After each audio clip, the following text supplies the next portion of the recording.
Hey everybody, Economic Ninja here. We're going to be talking about the new infrastructure, the 1.2 trillion bipartisan infrastructure bill to be correct. And just passed the House and it is off to President Joe Biden's desk to be signed. You know that's going to happen. All right, so the legislation includes tax reporting provisions that apply to all digital assets like cryptocurrency and non-fungible tokens or NFTs. So this is pretty much what it's going to be about, guys, crypto taxes, all right? So this is the biggest deal, okay? It's called overstated 1099Bs. One provision which requires each broker, which will maintain or mainly be exchanges, to report their cryptocurrency gains in a type of 1099 form, okay? This is for brokers. Brokers will also have to disclose the names and addresses of their customers, okay? So this is a big deal. There are a lot of people that are gonna be freaking out about it, and we're gonna go through a couple little ideas here.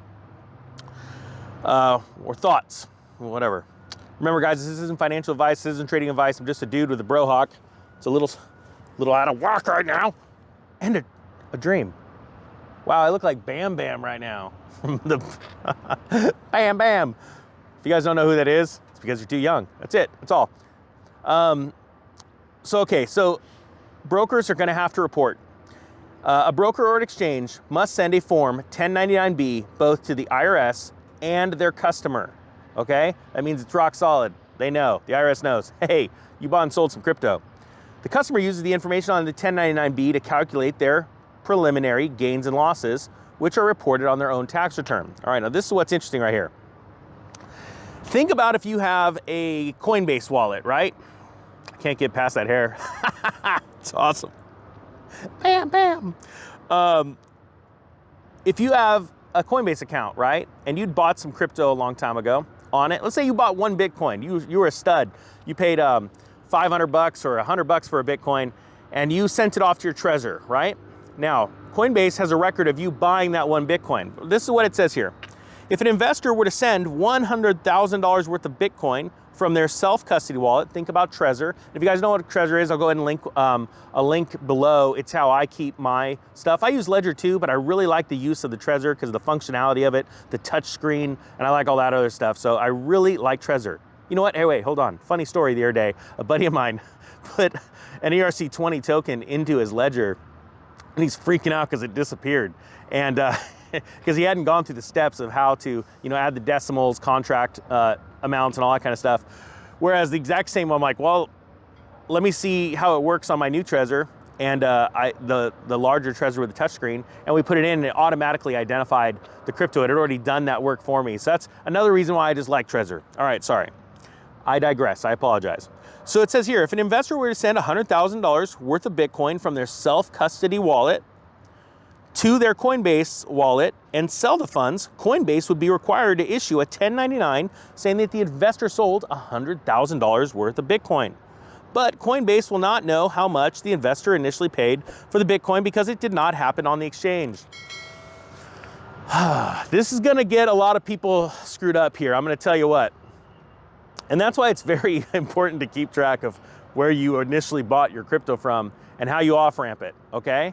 Because, and we're gonna go back to that example. If you'd bought one Bitcoin, you were a stud, you paid $100 for it, right? And you held on to it till it was $100,000. Some people say that may happen as soon as January. Not me, I'm not saying it. I can't even say that, I can't even dream it. I'm just a dude with a haircut from a cartoon in the 80s. That's not me. But let's say you did, you bought it, and you held on to it as $100,000. You brought it back to Coinbase, and you sold it for $100,000 of US dollars. Many of you are gonna say in the comment section, why the heck would I wanna do that, Ninja? Well, maybe you wanna take 100,000 $1 bills, throw them in a swimming pool and go swimming in them. I don't know. There's some weird people out there. Point being is, that's an easy transaction. Coinbase send you a 1099 that shows your sales, and hopefully they're gonna give you your cost basis, which I don't think they're going to, but they may, you never know. They might catch up with the times. But you'll be able to easily show the IRS, hey, look, I bought it here on Coinbase for 100, I sold it for 100,000, which means I have a profit of 999,900. Nope. See, ninja math. Just put the answer in the comment section. You get my point. Now here's the problem. Let's say you didn't buy it on Coinbase. You went and bought it on Ooh, this one's gonna be a rough one. You got one Bitcoin because you were really smart and you exchanged your change at like some Coinstar thing giving up Bitcoin back then. Well, that might not be historically correct. Let's say you actually went and you bought on your credit card, or you put $100 cash in one of those Bitcoin ATMs down the road, right? Back when they were out there. Now that probably isn't historically correct either. You know, let's just put it this way. You got a Bitcoin. You got it off local Bitcoins. There you go. You got it off local Bitcoins. It's a website. It used to be around. You just go around to your neighbors and buy Bitcoin. I know, for a lot of people in the market going, huh? Yeah, it was a thing. You don't have that transaction record. So what's gonna have to happen is if you don't have the record of your buy, you're gonna have to claim that entire $100,000 as income. Now, to some people, they're gonna go, yeah, you know what, it's a lot easier. It is a lot easier than dealing with that headache out in the metaverse. I bought it here, sold it here, did all that stuff. All right, so you just claim it. But that's gonna be something that people need to start thinking about. But that is in this infrastructure bill. This is going to be that final push that is gonna force all of these exchanges, definitely in America. And I can guarantee you, America is gonna really push for these rules for other exchanges, because that's just how they are all over the world. So my point being, at the end of this, if you made it this far, do me a favor, hashtag crypto in the comment section, so I know someone's watching me. The whole point is that you guys need to be organized. It's very, very important, or you're gonna be faced with just paying all of that. And what's really sad is, in that same scenario, what if you spent like $20,000 on a Bitcoin and then sold it 100? And now you're gonna have to pay, you know, tax on 100 grand instead of 80,000 worth of Bitcoin on that sale.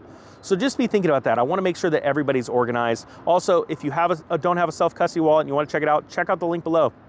To Trezor, I really do like them. I like the larger Trezor with the touchscreen. It really is nice for, you know, real confirmation on those sales, and you actually need human touch. So it takes out that secondary bot worry about hacking. All right, guys, that being said, I thank you so much for watching. The Economic Ninja is out.